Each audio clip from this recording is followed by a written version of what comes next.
104টা আসমানি কিতাব, প্রতিটা আসমানি কিতাবে বিশ্বনবীর আগমনের সুসংবাদ উল্লেখ করেছেন কে? আমার নবীকে আমরা প্রমোট করব ফেসবুকে। বিশ্বনবীর জীবনীর ব্যাপারে চমৎকার চমৎকার যত নিউজ পাওয়া যায়, খবর পাওয়া যায়, ফেসবুকে আমরা শেয়ার দিয়ে দিব। রাজি আছে না নাই? বিশ্বনবীর জীবনী পড়ব, বায়োগ্রাফি। আল্লাহর হাবিব সাল্লাল্লাহু আলাইহি সাল্লামের নবুয়তি জিন্দেগিতে এত বিব্রতকর পরিস্থিতিতে তিনি কখনো পড়েন নাই। ইহুদিরা প্রতিদিন এসে হট্টগোল করে আর মক্কায় রটনা ছড়ায়, দেখো এই লোকটা যদি সত্যি নবী হতো তাহলে তো উত্তর করতে পারত। এজন্য আল্লাহ বললেন, রাফা'না লাকা যিকরাক, নবী হে আপনার মর্যাদা আমি দুলক বুলক ছাপিয়ে শতাকাশ কাঁপিয়ে আরশ পর্যন্ত নিয়েছি। পড়েন সুবহানাল্লাহ। আবার আল্লাহ বললেন, নবী হে এমন মর্যাদা আমি আপনারে দেব আপনি কল্পনাও করতে পারবেন না। ওয়ালাসাউফা ইউ'তিকা রাব্বুকা ফাতারদা, এমন এমন নিয়ামত আমি আপনারে দান করব, নিয়ামত গুলো পেয়ে আপনি খুশি হয়ে যাবেন। শুরুতে আল্লাহর বড়ত্ব, আল্লাহ যে এক অদ্বিতীয়, তিনি ছাড়া ইলাহা নাই, এটার ঘোষণা। এরপরে আমার নবীর ঘোষণা আছে না নাই? তারপরে যে তাশাহুদ পড়ি, ওখানে নবীর নাম আছে না নাই? 104টা আসমানি কিতাব, প্রতিটা আসমানি কিতাবে বিশ্বনবীর আগমনের সুসংবাদ উল্লেখ করেছেন কে? আজকে আমরা যা শুনবো আমলের নিয়ত যেন শুনতে পারি। আল্লাহ তুমি তৌফিক দান করো। আপনারা শুনেছেন আমার সময় হচ্ছে 5:30 পর্যন্ত, তার মানে আমার হাতে 1 ঘন্টার সময় আছে এবং আমাকে একটা বিষয় দেয়া হয়েছে, শানে রিসালাত। আল্লাহ রাসূল সাল্লাল্লাহু আলাইহি ওয়াসাল্লামের শান মান, আল্লাহর হাবিব সাল্লাল্লাহু আলাইহি ওয়াসাল্লামের স্ট্যাটাস, আল্লাহর হাবিব সাল্লাল্লাহু আলাইহি ওয়াসাল্লামের মর্যাদা কতটুকু, এই বিষয়ে আজকে আমরা কোরআনের আলোকে জানবার চেষ্টা করব। আওয়াজ করে সবাই পড়ি ইনশাআল্লাহ। আল্লাহর হাবিব সাল্লাল্লাহু আলাইহি ওয়াসাল্লাম একবার মসজিদে নববীতে ঢুকলেন, ঢুকে দেখলেন সাহাবারা কথা বলছে। এক সাহাবী বললেন, আমার কাছে তো সবচেয়ে অবাক লাগে যে আল্লাহ তাআলা সর্বপ্রথম যে মানুষকে বানালেন ওনার নাম কি? তুমি মাটির আদমকে প্রথম সৃষ্টি করিয়া ঘোষণা করিয়া দিলে শ্রেষ্ঠ বলিয়া, তাই তো নূরের ফেরেশতা করে আদমকে সেজদা। ঠিক কিনা? তাই তো নূরের ফেরেশতা করে হে আদমকে সেজদা, সবার চেয়ে সম্মান দিলে মাটির আদমকে। আল্লাহু আল্লাহু তুমি জাল্লে জালালুহু, শেষ করা তো যায় না গে তোমার গুণগান। আল্লাহু আল্লাহু সুবহানাল্লাহ পড়ে।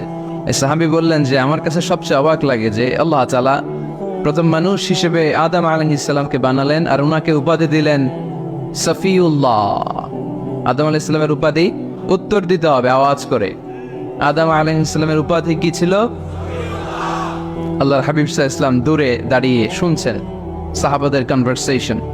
আরেক সাহাবা বললেন, আরে আমার কাছে তো এর চেয়েও বেশি অবাক লাগে যে তিনি মুসা আলাইহিস সালামকে বানিয়েছেন নাজিউল্লাহ।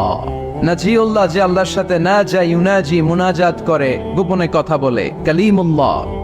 এটা অবাক লাগে যে আল্লাহ তাআলা কোনো মিডিয়া ছাড়া, ভায়া ছাড়া, মাধ্যম ছাড়া পৃথিবীর একটা মানুষের সাথে সরাসরি কথা বলবেন। আমার কাছে তো ওনার মর্যাদাটা সবচেয়ে বড় মর্যাদা মনে হয়, উনি নাজিউল্লাহ। আরেক সাহাবা বললেন, আমার কাছে তো এর চেয়েও বেশি অবাক লাগে সাইয়েদনা ইব্রাহিম আলাইহিস সালামের ব্যাপারটা, কারণ ওনাকে আল্লাহ তাআলা বানিয়েছেন খলিলুল্লাহ।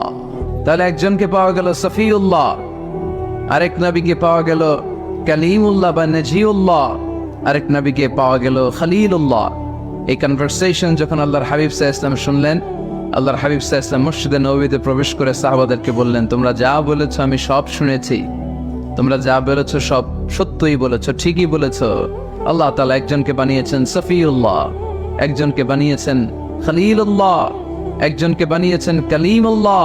তবে জেনে রেখো আমি হচ্ছি হাবিবুল্লাহ, আমি Habibullah. The higher status, the highest peak of the status, সবচেয়ে উঁচু স্ট্যাটাস হচ্ছে আমার। খলিলুল্লাহ মানে আল্লাহর বন্ধু, হাবিবুল্লাহ মানে হচ্ছে আল্লাহর বন্ধু। কিন্তু খলিলুল্লাহ এমন বন্ধু যেই বন্ধু আল্লাহকে খুশি করার জন্য কাজ করে, আর হাবিবুল্লাহ হচ্ছে আল্লাহর এমন বন্ধু যেই বন্ধুকে খুশি রাখার জন্য আল্লাহ নিজেই কাজ করে। আল্লাহর হাবিব সাল্লাল্লাহু আলাইহি ওয়াসাল্লাম ছিলেন হাবিবুল্লাহ। চিল্লায় বলেন তিনি কি ছিলেন? হাবিবুল্লাহ। এত মর্যাদা, এত সম্মান, এত স্ট্যাটাস গোটা বিশ্বের দ্বিতীয় কারো আছে? আল্লাহর হাবিব সাল্লাল্লাহু আলাইহি ওয়াসাল্লামের নুরানি চেহারার মতো চেহারা পৃথিবীর অন্য কারো আছে? কোন দিক দিয়ে আল্লাহর হাবিবের সাথে কোনো মানুষের কোনো ধরনের কম্পারিজন, তুলনা চলতে পারে না। Whether it's the fitness, whether it's the skin colour, whether it's the sound, whether it's the status is out of any kind of comparison. তিনি সব ধরনের তুলনার ঊর্ধ্বে। As a father, as a teacher, as a commander, as a lawgiver, as a lawmaker, as a reformer of the society, Muhammad is the superman of the world. সুবহানাল্লাহ পড়তে পারলেন না? স্বামী হিসেবে, বাবা হিসেবে, নেতা হিসেবে, সমাজ সংস্কারক হিসেবে, নবী হিসেবে আল্লাহ রাসূল সাল্লাল্লাহু আলাইহি ওয়াসাল্লাম হচ্ছেন এই পৃথিবীর একজন সুপারম্যান। আল্লাহু আকবার। যার উপর একবার দুরূদ পড়লে 10টি রহমত নাজিল করে কে? 10টি গুনাহ মাফ করে কে? যিনি দুরূদ পড়লো তার স্ট্যাটাসকে 10 গুণ বাড়িয়ে দেয় কে? ওই হাবিব সাল্লাল্লাহু আলাইহি ওয়াসাল্লামের উম্মত হতে পেরে আমরা খুশি না বেজা? আমরা আল্লাহর রাসূল সাল্লাল্লাহু আলাইহি ওয়াসাল্লামকে আজকে জানার চেষ্টা করব কোরআনের আলোকে। ইনশাআল্লাহ পড়েন। আল্লাহর হাবিব সাল্লাল্লাহু আলাইহি ওয়াসাল্লাম এতটাই মর্যাদার অধিকারী, ওনার স্ট্যাটাস এত হাই, উনি যদি ওনার মুখ দিয়ে কখনো বলেছেন ইয়েস, ওইটা শরীয়তেও ইয়েস। উনি যদি মুখ ফসকে কখনো বলেছেন নো, মানে না, এটা শরীয়তেও না। তার মানে উনি হ্যাঁ বললে এটা হালাল হয়ে যায়, উনি না বললে এটা হারাম হয়ে যায়। উনি আঙ্গুল তুললে চাঁদ ভেঙে 2 ভাগ হয়ে যায়। উনি জমিন থেকে পা উপরে উঠালে আল্লাহর আরশের দিকে মেরাজে চলে যায়। উনি এমন নবী, ওনারে বাদ দিলে ইসলাম থাকে না, থাকে? উনি এমন রাসূল, ওনারে বাদ দিলে কোরআন বোঝা যায় না, কারণ কোরআন ওনার উপর নাজিল করেছে কে? উনি এমন হাবিব যাকে বাদ দিলে হাদিস বোঝা যায় না, কারণ এই হাদিস হচ্ছে এই প্রিয় নবীর মুখনিসৃত বাণী, ঠিক কি না? উনি এমন রাসূল যাকে বাদ দিলে সালাত বোঝা যায় না, কারণ সালাত কেমন করে পড়তে হয়, আদায় করতে হয় বিশ্বনবী হাতে কলমে শিক্ষা দিয়েছেন, ঠিক কি না? এক সাহাবী সালাত পড়ছিলেন, সালাত পড়ে আল্লাহর হাবিব সাল্লাল্লাহু আলাইহি ওয়াসাল্লামের কাছে আসলেন। আল্লাহ রাসূল বললেন সাল্লি ফা ইন্নাকা লাম তুসাল্লি, repeat your salat because you didn't offer your salat in a correct way. আবার নামাজ পড়া হয় নাই। সাহাবী যে আবার পড়লেন, আবার আসলেন, আল্লাহর হাবিব বললেন আবার পড়ো, হয় নাই। সাহাবী পরে আসলেন, আল্লাহর হাবিব বললেন সাল্লি ফা ইন্নাকা লাম তুসাল্লি, আবার নামাজ পড়া হয় নাই। এবার সাহাবী এসে কেঁদে দিলেন, এসে বললেন ইয়া রাসূলুল্লাহ, এর চেয়ে ভালো তো আমি পড়তে পারি না। আল্লাহর হাবিব জড়িয়ে ধরলেন আর বললেন আসো শিখিয়ে দেই কেমন করে সালাত পড়বে। সালাতে কোনো তাড়াহুড়ো করবে না। রুকুতে যখন যাবে তোমার পিঠটা হবে স্ট্রেইট ফরওয়ার্ড, স্ট্রেইট ফরওয়ার্ড। রুকু থেকে সোজা হয়ে দাঁড়াবে, 2 সেজদার মাঝখানে সোজা হয়ে বসবে। সেজদায় যখন যাবে রিল্যাক্স করবে। সালাতে কি করতে হয়? রিল্যাক্স। আমার সাথে সাথে সবাই আওয়াজ করে পড়েন রিল্যাক্স। সালাতে রিল্যাক্স করবেন, আপনি তাড়াহুড়ো করতে পারবেন না। আল্লাহর হাবিব সাল্লাল্লাহু আলাইহি ওয়াসাল্লাম শিখালেন কিভাবে সালাত পড়তে হয়। তার মানে এই নবীরে বাদ দিলে সালাত বোঝা যায়, এই নবীকে বাদ দিলে সিয়াম বোঝা যায় না। সিয়াম কেমন করে পালন করতে হয় এই নবী শিখিয়েছেন। এই নবীকে বাদ দিলে হজ বোঝা যায় না, কারণ এই হাবিব বলেছেন খুযু আন্নী মানাসিকাকুম, কেমন করে হজ করতে হয় আমার কাছ থেকে শিখে নাও। এ নবী এমন নবী, এ নবীরে বাদ দিলে জান্নাতে যাওয়া যায় না, ঠিক কি না? এজন্য এই হাবিবরে বাদ দেয়া যাবে? আল্লাহর হাবিবের চাইতে শ্রেষ্ঠ কাউরে পাওয়া যাবে? আমার নবীর চাইতে বিশ্বস্ত কেউ আছে? সে কোন বন্ধু বলো বেশি বিশ্বস্ত? সে কোন বন্ধু বলো বড় বিশ্বস্ত? কার কাছে মন খুলে দেয়া যায়, কার কাছে প্রাণ খুলে দেয়া যায়, পাওয়া যায় অতি আশ্বস্ত। তার নাম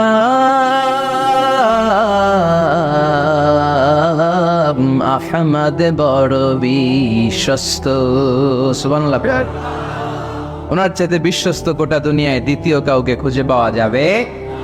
এজন্য উনি যা নিয়ে এসেছেন ওইটাই আমাদেরকে ধরতে হবে, because he is our model. তিনি আমাদের সেলিব্রিটি, তিনি আমাদের মডেল। তিনি যেমন যেমন করেছেন তেমন তেমন করলে লাভ না লস? আওয়াজ করে বলতে হবে লাভ না লস। এজন্য আল্লাহর হাবিব সাল্লাল্লাহু আলাইহি ওয়াসাল্লামের আদর্শই আমাদের আদর্শ, ঠিক কি না? ওমা আতাকুমুর রাসূলু ফাখুযুহু ওমা নাহাকুম আনহু ফান্তাহু। Whatever he brings with, take it. Whatever he forbids, abstain from it. তিনি যা নিয়ে এসেছেন ধরো, তিনি যা নিষেধ করেছেন ছাড়ো। করা যাবে? আমি প্রশ্ন করে উত্তর দেন, তিনি যা নিয়ে এসেছেন, ধরো আওয়াজ করে বলবেন, তিনি যা নিয়ে এসেছেন, তিনি যা নিষেধ করেছেন, এতেই কল্যাণ, দুনিয়াতেও কল্যাণ, আখিরাতেও কল্যাণ, ঠিক কি না? যা নিয়ে এসেছেন এতে বারাকাত, যা নিয়ে এসেছেন এতে কল্যাণ, যা নিয়ে এসেছেন এতে রাহমা। যেটাই নিষেধ করেছেন ওটার মধ্যে গজব, ঠিক কি না? যেটাই নিষেধ করেছেন ওটার মধ্যে ক্ষতি, যা তিনি বারণ করেছেন ওইটাতে লস। আমরা লসের খাতায় নাম তুলতে চাই না। এজন্য আল্লাহর হাবিব সাল্লাল্লাহু আলাইহি ওয়াসাল্লাম যা নিয়ে এসেছেন আমরা সেটাই ধরবো, যা থেকে তিনি বারণ করেছেন ওটা ছাড়বো। আমি খুতবার শুরুতে এই আয়াতটাই তেলাওয়াত করেছি। আল্লাহ ইরশাদ করছেন, ওমা আতাকুমুর রাসূলু ফাখুযুহু। ওমা, আমাদের মডেল হচ্ছে নবীরা, ঠিক কিনা? নায়ক নায়িকা, গায়ক গায়িকা, ক্রিকেটার, বিজনেস ম্যাগনেট, এরা আমাদের মডেল নয়। আমাদের মডেল হচ্ছে বিশ্বনবী মুহাম্মদ সাল্লাল্লাহু আলাইহি ওয়াসাল্লাম। ইউরোপে বর্তমানে এই নামটা সবচেয়ে বেশি জনপ্রিয়, MUHAMMAD। সুবহানাল্লাহ পড়বেন না? সবচেয়ে জনপ্রিয় নাম কি? মুহাম্মদ। কারণ ইউরোপের ইয়াং সোসাইটির, মুসলিম ইয়াং সোসাইটির ছেলেরা এমন ভাবে তারা দাওয়াতি কাজ করতে শুরু করেছে, বিষ্ণু ইসলামের নামটা গোটা ইউরোপ জুড়ে ছড়িয়ে পড়েছে। কিছু ছেলে ক্লিনলিনেস অ্যাওয়ারনেস ক্যাম্পেইন করেছে, পরিচ্ছন্নতা অভিযান, যেখানেই ময়লা ক্লিন করে, কিন্তু কোনো কথা বলে না। প্রত্যেক একটা টি শার্ট গায়ে দেয়, একটা গেঞ্জি পরে, ওই টি শার্টের পেছনে লেখা থাকে MUHAMMAD, মানে কি? মুহাম্মদ। যারাই তাদের কার্যক্রম দেখে তারা দেখে তাদের গেঞ্জির পিছনে লেখা MUHAMMAD। কি চমৎকার আইডিয়া! ইউরোপিয়ান লোকদের মাথায় চিন্তা, কারা এরা, এত ভদ্র কেন, কেন এত পরিচ্ছন্নতার অভিযান করে, আর তাদের গেঞ্জির পিছনেই এই শব্দটা লেখা কেন, MUHAMMAD? Who is this? Who is this personality? We don't know anything about him. আমরা তো কিছু জানি না ওনার ব্যাপারে। Then they search in Google. তারা গুগল করে, ইন্টারনেটে সার্চ দেয় মুহাম্মদ লিখে, ইন্টারনেট তাদেরকে মুহাম্মদ সাল্লাল্লাহু আলাইহি ওয়াসাল্লামের জীবনী দিয়ে দেয়। তারা মনের অজান্তেই বিশ্বনবীর জীবনী জেনে বিশ্বনবীর আশেক হয়ে